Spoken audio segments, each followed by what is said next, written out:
Okay welcome to DPM education. तो first कहबी LTR पाई कि केमती लागुची कौन फील होउची? Thank you so much sir. LTR पे बहुत खुशी अच्छी भल स्कोर पाई आपको बहुत बहुत धन्यवाद। ठीक अछि, बहुत बढ़िया। फास्ट नाटा आपन कहि दियंतु तो समस्ते जानिबे आपन कोठी पाइचंती ए जिंसटा भी टी कहि दियंतु। मोना प्रदीप्त कुमार साहू मुझे ଏବେ ଜଗତସିଂହପୁରରେ ଡିଷ୍ଟ୍ରିକ୍ଟରେ ଏଜ ଏ ଫିଜିକାଲ ଏଜୁକେସନ ଟିଚର ଭାବେ ଜବ୍ କରୁଛି। ओके ठीक अछि। तो बीपीएड कोठी करथिले बहुत जनकर क्वेश्चन आसे जे बीपीएड करथिले कि सीपीएड कि डीपीएड ना एमपीएड कोन करथिले आ कोठी करथिले हमर ओडिसा भितरे ना ओडिसा बाहरे? ମୁଁ ସାର୍ ବିପିଏଡ୍ ଆଚାର୍ଯ୍ୟ ଆକାଶ ୟୁନିଭର୍ସିଟିରେ କରିଥିଲି ମାନେ ଆନ୍ଧ୍ରପ୍ରଦେଶ ଆଉଟ ଅଫ୍ ଷ୍ଟେଟ୍ ଥିଲା ଆଉ ସେଠି 2 ବର୍ଷ ବିପିଏଡ୍ କରି ତାପରେ ଏକ୍ଜାମ ଦେଇଥିଲି ଆଉ। ठीक अच्छे। तो बहुत जनकर क्वेश्चन थाए कि बाहर कले एक्चुअली वैलिड कि नहीं, तो सेही जिंसटा केमती कोन माने को डॉक्यूमेंट्स ता थिले हमें जानिबा वैलिड बोली? ଯଦି ଆପଣଙ୍କର ଓଡିଶା ଗଭର୍ଣ୍ଣମେଣ୍ଟ ୟୁନିଭର୍ସିଟି ସହିତ ଫକୀରମୋହନ ହଉ ଉତ୍କଳ ହଉ କିମ୍ବା ସମ୍ବଲପୁର ୟୁନିଭର୍ସିଟି ସହିତ ଆପଣ କରୁଥିବା ବିପିଏଡ୍ କିମ୍ବା ସିପିଏଡ୍ ଯେକୌଣସି ୟୁନିଭର୍ସିଟି ସହିତ ଇକ୍ୱିଭାଲେଣ୍ଟ ରହୁଛି ଓ ରହୁଛି କଣ କଲେଜର ଆଫିଲିଏସନ ରହୁଛି।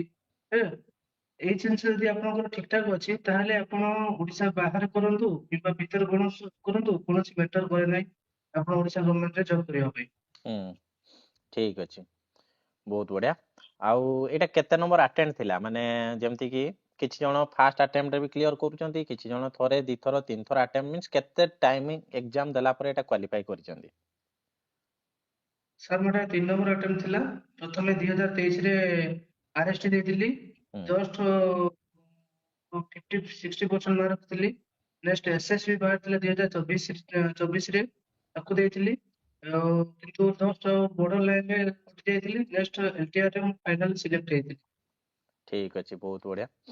तो केमती कोन प्रिपरेशन थिला जोटा कि प्रिपरेशन मींस जदी कहबी आरएसटी जो देइथिले सेठी आपनकर कहउचंती जे मोर सिलेक्शन हेई नथिला, तो बहुत पिलांकर सिलेक्शन होउनी थोर फास्ट अटेम्प्ट रे किबा किछि भी को भी एग्जाम रे, तो तांको माइंडसेट गोटे रही जाउची जे आउ हेबोनी, तो सेमती किछि माइंडसेट आस्थिला कि जे जेतले आरएसटी हेई नथिला कि कोन?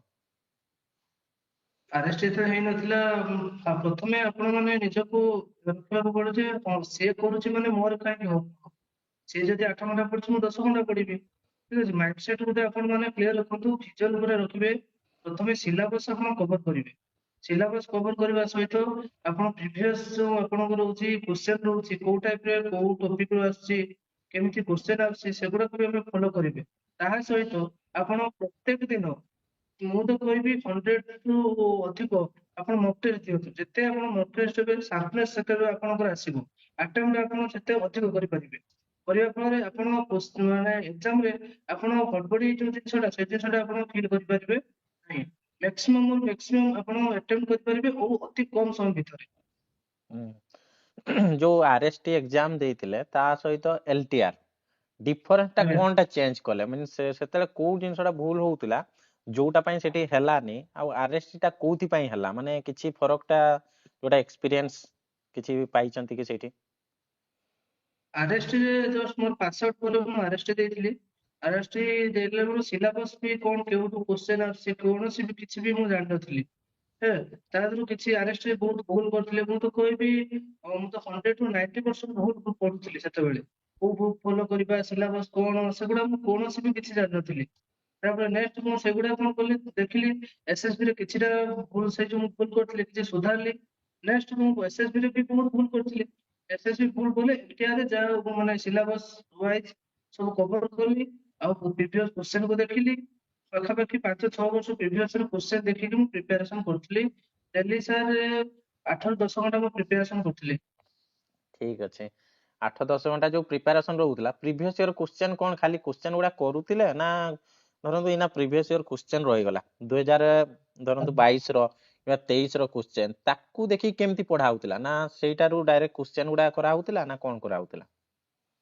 ପ୍ରିଭିୟସଲି ସାର୍ କ୍ୱେଶ୍ଚନ ଯୋଉ ହଉଥିଲା ସେଗୁଡା ସବୁ କଣ ଯୋଉଟା ଟ୍ରେନିଂ ରେ କୋଉ ଟାଇପ ର କ୍ୱେଶ୍ଚନ ଆସୁଛି ମାନେ ମନେକର ଯୋଉ ଫାଟଲାଗ ଟ୍ରେନିଂ ହ୍ୱାଟ ଇଜ ଫାଟଲାଗ ଟ୍ରେନିଂ ପଚାରିଥିବ, ହୁଁ ନେକ୍ସଟ ଆଉ କିଛି ଫାଟଲାଗ ଟ୍ରେନିଂ ଆଉ କିଛି ବି ପଚାରି ଦେଇଥିବ ଫାଟଲାଗ ଟ୍ରେନିଂ କେଉଁଠି କଣ ହଉଛି ଡେଭଲପ ହଉଛି, ଫୋଟଲକ୍ ଟ୍ରେନିଂ କଣ ଡେଭଲପ ହଉଛି, କଣ ହଉଛି, ଏଇ ସବୁ ଜିନିଷ ନାଇଁ କି, କିମ୍ବା ସେଇ କ୍ୟାଟେଗୋରୀ। ରିଲେଟେଡ ଆମର ଯୋଉ ଟ୍ରେନିଂ ଗୁଡା ରହୁଛି ତ ସେଇ ଆଜ୍ଞା ରିଲେଟେଡ ପଡୁଥିବ ନାଇଁ କି। ଠିକ ଅଛି। ଆଜ୍ଞା ଆଜ୍ଞା ତ ମୁଁ ସମସ୍ତଙ୍କୁ ସେଇ ଜିନିଷ ହିଁ କହିବି ଯେ ପ୍ରିଭିୟସ ଇୟର ଯୋଉ କ୍ୱେଶ୍ଚେନ ହେଲା, ଯୋଉମାନେ ବି ଆଜ୍ଞା କରୁଛନ୍ତି ପ୍ରିଭିୟସ ଇୟର କ୍ୱେଶ୍ଚେନ ରେ ଯୋଉଟା ଦେଇଛି ତାର ରିଲେଟେଡ ଆମକୁ କଣ ଥିଓରି ପଢିବା ପାଇଁ ପଡିବ। ଦେନ୍ ଆମକୁ ନିହାତି ଅଧିକାଂଶ ଡେଲି କଣ କ୍ୱେଶ୍ଚେନ ପ୍ରାକ୍ଟିସ କରିବା ପାଇଁ ପଡିବ। କ୍ୱେଶ୍ଚେନ ଟା କଣ ଯେକୌଣସି ହଉ ଟାର୍ଗେଟ ନେବା କି ଡେଲି 100-200 କ୍ୱେଶ୍ଚେନ ଆମେ କରିବା, ଜାଣିଥିବା ବି ଯୋଉଟା ନ ଜାଣିଥିବା ସେଗୁଡା ବି କରିବା। ଆଉ ଯୋଉଟା ଆମେ ଜାଣିନଥିବେ ସେଇଟା କଣ କରିବା, ରାଉଣ୍ଡ ବୁଲେଇ ଦେଇଥିବା ପରେ ନେକ୍ସଟ ଟାଇମ ଆମେ ନେକ୍ସଟ ସେଇଟାକୁ ଦେଖିବା। ଟାଇମ୍ ତୁମର କେମିତି କଣ ଥିଲା, ମାନେ ନିହାତି। ଯୋଉଟା କି ମାନେ ପ୍ରିପାରେସନ ଟା କେମିତି ଥିଲା, କୋଉ ଟପିକ କୁ ଅଧିକା ପ୍ରିଫରେନ୍ସ ଦଉଥିଲେ ନା କଣ କେମିତି କଣ? ପ୍ରଥମେ ସାର୍ ସିଲାବସ କୁ ମୁଁ ପାର୍ଟ ପାର୍ଟ କରି ଡିଭାଇଡ କରିଦଉଥିଲି। ହୁଁ, ମନେକର ଆମର ଯୋଉ 6ଟା ପିଲା ୟୁନିଟ ରହୁଛି, 6ଟା ୟୁନିଟ ଦେନ୍ ପେଡାଗୋଜି ସେତିକି ଡିଭାଇଡ କରିଥିଲ, ତାପରେ ୟୁନିଟ କୁ ଡିଭାଇଡ କରି ୟୁନିଟ ମଝିରେ ସବୁ ପାର୍ଟ ପାର୍ଟ ଡିଭାଇଡ କରି ସାରିଲା ପରେ ତାପରେ ପ୍ରିଭିୟସ ଇୟର କ୍ୱେଶ୍ଚନ ଦେଖୁଥିଲି, ଦେଖିବା ସହିତ ଥିଓରି ବି ପଢୁଥିଲି। ନୂଆ ନୂଆ ମନେକର ଯୋଉ ଆଜି ଥିଓରି ବହିଟା ସରିଗଲା, ନେକ୍ସଟ ଆଉ କୌଣସି ଆଉ କୋଉ ଟାଇପ ର ଥିଓରି ଅଛି ତାକୁ କରି ନୋଟ ପ୍ରିପାରେସନ, ନୋଟ ମୋର ହଉଛି ପାଖାପାଖି ସାର୍ ବହୁତ ନୋଟ କରୁଥିଲି, ଲେଖିକି ପ୍ରାକ୍ଟିସ କରୁଥିଲି। ନୋଟ ମତେ ଏକ୍ସାମ ଟାଇମରେ ବହୁତ ହେଲ୍ପଫୁଲ ହେଇଥିଲା। ସେଇ ନୋଟ ମୁଁ ବାରମ୍ବାର ପଢୁଥିଲି, କାହିଁକି ନା ଆପଣ ଯଦି ପ୍ରିପାରେସନ କରୁଛନ୍ତି ଏକ୍ସାମ ଟାଇମରେ ଯୋଉ 15 ଦିନ ଲାଷ୍ଟ 15 ଦିନ ଆପଣଙ୍କ ପାଖରେ ଥିବ, ସେଦିନ ବହି ତ ଆପଣ ନୋଟ ବହି ଥିବ ନା, ତ କଣ ପଢିବେ ଜାଣିପାରିବେ। ଯଦି ଆପଣ 6 ମାସ କି 8 ମାସ ପୂର୍ବରୁ ନୋଟ ବି ଲେଖିଛନ୍ତି, ସେ ନୋଟ କୁ ଆପଣ ଲେଖିବା ଦ୍ୱାରା ପରେ ଯେତିକି ବି ଆପଣଙ୍କ ସୋର୍ସ ଥିବ ମେନ୍ ମେନ୍ ପଏଣ୍ଟ ବି ଆପଣ ପଢିକି ମନେ ରଖିପାରିବେ। ହୁଁ, ଆଉ ଯେତେବେଳେ ନୋଟ ରୁ ବି ଆମେ ପଢନ୍ତି ତ ବହୁତ ଜଣଙ୍କର ଆଜ୍ଞା କ୍ୱେଶ୍ଚେନ ଆସେ ଯେ ପଢିଲା ପରେ ସାଙ୍ଗେ ସାଙ୍ଗେ ଭୁଲି ଯାଆନ୍ତି ହେଲା, ତ ତାଙ୍କୁ ବହୁତ ଚିଡା ଟାଇପ ର ମାଡେ, ମାନେ ଯୋଉ କୁହନ୍ତି ଟେନସନ ଲାଗେ ତାଙ୍କୁ ହେଲା, ଏ ଯେତିକି ପଢୁଛି ଆଜ୍ଞା ଭୁଲି ଯାଉଛି, ପୁଣି ଏଟା ପଢିଲା ବେଳକୁ ସେଟା ଭୁଲି ଯାଉଛି ପୁରା, ତାପରେ ମାଇଣ୍ଡ ରେ ଆସେ ଯେ ଆଉ ହେବ ନହବ। ତ ସେଇ ଯୋଉ ସିଚୁଏସନ ଆସିଥିଲା କି ମାଇଣ୍ଡ ରେ, ସେମିତି କିଛି ସିଚୁଏସନ ଆସୁଥିଲା ଯେମିତି ଭୁଲି ଯାଉଥିଲ କିମ୍ବା ଆଉ ହେବ ନହବ ଏମିତି, ଆଉ ଯଦି ଆସୁଥିଲା ଦେନ୍ ସେଇ ଟାଇମ ରେ ସିଚୁଏସନ ରେ କଣ ଏମିତି କିଛି ଏକ୍ସଟ୍ରା କରାଗଲା ଯୋଉଟା କି ତାର ଯୋଉ ଲେବୁଲ ଟା କ୍ରସ୍ କରିଗଲେ? ସାର୍ ଭୁଲି ତ ଆମେ ସମସ୍ତେ ହ୍ୟୁମାନ ନେଚର, ଆମେ ସମସ୍ତେ ଭୁଲି ଯାଆନ୍ତି, କିନ୍ତୁ ସେଇ ଜିନିଷଟାକୁ ନ ଭୁଲିବା ପାଇଁ ଆମେ କଣ କରିବା, ବାରମ୍ବାର ପ୍ରାକ୍ଟିସ କରିବା, ଲେଖିକି ପ୍ରାକ୍ଟିସ କରିବା। ମୁଁ ତ କହିବି ଯେତେ ପର୍ଯ୍ୟନ୍ତ ନ ହେଇଛି ଗୋଟେ ଜିନିଷ, ସେ ଟ୍ରେନିଂ ହଉ ବା କୌଣସି ଗେମ ର ମେଜରମେଣ୍ଟ ହଉ ବା କୌଣସି ବଲ ର ୱେଟ ହଉ, ଯେତେ ଯାହା ହେଇଛି ଆପଣ ମାନେ ଲେଖିକି ପ୍ରାକ୍ଟିସ କରନ୍ତୁ। ପ୍ରାକ୍ଟିସ କରିବା ଭିତରେ ଆପଣଙ୍କୁ ଧୀରେ ଧୀରେ ମନେ ପଡିଯିବ, ଆଉ ସେଇ ଜିନିଷ ଆପଣଙ୍କ ଏକ୍ସାମ ହଲରେ ମନେ ପଡିବ। ନୁହେଁ ଯେ ଖାଲି ପଢିଦେଲେ ଆପଣଙ୍କ କୌଣସି ମନେ ରହିଯିବନି ସେମିତି କହିବିନି, କିନ୍ତୁ ବାରମ୍ବାର ଲେଖିବା ଦ୍ୱାରା ମୁଁ ଫିଲ୍ କରିଛି, ମୁଁ ବି ଭଲ ର୍ୟାଙ୍କରେ ରହିଛି। ଆଉ ଲେଖିବା ଦ୍ୱାରା ମାନେ ଆଶାରୁ ଅଧିକ ଭଲ ର୍ୟାଙ୍କ ଆସିଛି ମୋର। ଠିକ ଅଛି, ବହୁତ ବଢିଆ।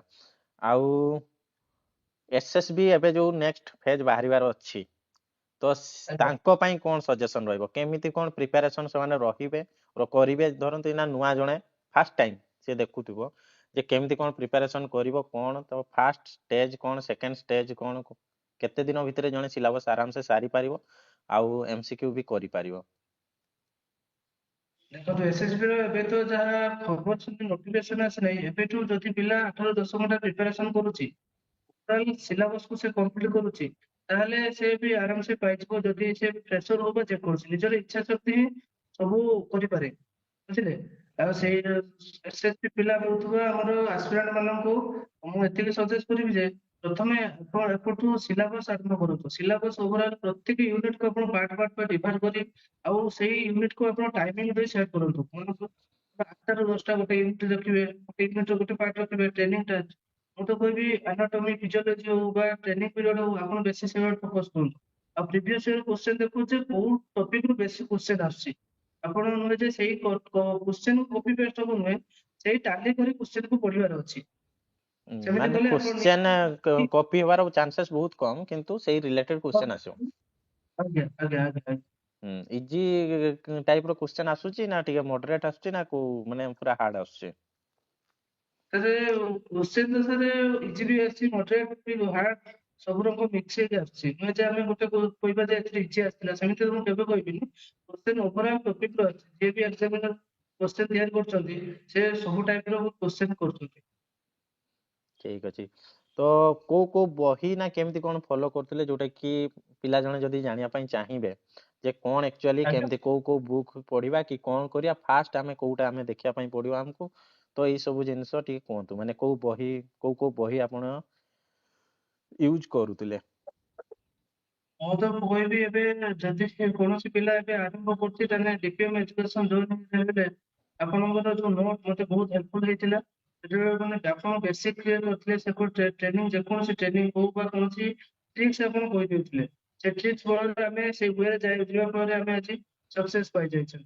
ହେଲା, ତାପରେ କ୍ଲାସ ପରେ ଆପଣ ଡିପିଏମ୍ କ୍ଲାସ ପରେ ଆପଣଙ୍କର ଗୋଟେ ଏସେନ୍ସିଆଲ ବୁକ୍ ରହୁଛି, ଇନଭର୍ସ ରହୁଛି, ଆଉ ଏନସିଇଆରଟି ର 11th 12th ର ବୁକ୍ ରହୁଛି। ସେଗୁଡା କଣ ପଢିବା ଫଳରେ ଏଗୁଡା ପଢିବା ଖାଲି ପଢିଦେଲେ ତାକୁ ନୋଟ୍ କରିବାକୁ ପଡିବ। ନୋଟ୍ କରି ତାକୁ ବାରମ୍ବାର ପ୍ରାକ୍ଟିସ କରି ଗଲେ ନିହାତି ନା ନିହାତି ଆପଣ ଭଲ ସ୍କୋର କରିପାରିବେ। ଠିକ ଅଛି। ଆଉ ଡିପିଏମ୍ ଏଜୁକେସନ କେମିତି ଜାଣିଲେ, ମାନେ କି ଫ୍ରେଣ୍ଡ ସର୍କଲ ରେ କହିଲେ ନା ୟୁଟ୍ୟୁବ ରୁ, ନା କେମିତି କଣ ଜାଣିଲେ ଡିପିଏମ୍ ଏଜୁକେସନ? ଫ୍ରେଣ୍ଡ ସର୍କଲରେ ଆପଣଙ୍କ ନମ୍ବର ସାରେ ମତେ ସାର୍ ଦେଇଥିଲେ। ତା ସହିତ ମୁଁ ୟୁଟ୍ୟୁବରେ ପ୍ରଥମେ ଦେଖିଥିଲି, ଆପଣଙ୍କର ଡେମୋ କ୍ଲାସ ଦେଖିଥିଲି। ଡେମୋ କ୍ଲାସ ପରେ ମୁଁ ସାର୍ ଆପଣଙ୍କୁ କଣ୍ଟାକ୍ଟ କରିଥିଲି। ପ୍ରଥମେ 2ଟା ଖଣ୍ଡେ କ୍ଲାସ ବହୁତ ଭଲ ଲାଗିଥିଲା। ଡେମୋ କ୍ଲାସ ଦେଖିଲା ପରେ ଆପଣ କହିଥିଲେ ଜଏନ୍ ହେବା ପାଇଁ। ତାପରେ ମୁଁ ଜଏନ୍ ହେଲା ପରେ ବହୁତ ସୁନ୍ଦର ହଉଥିଲା କ୍ଲାସ, ଆଉ ନୋଟ ଆପଣଙ୍କୁ ବହୁତ ହେଲ୍ପଫୁଲ ହେଇଥିଲା ମତେ। ଠିକ ଅଛି।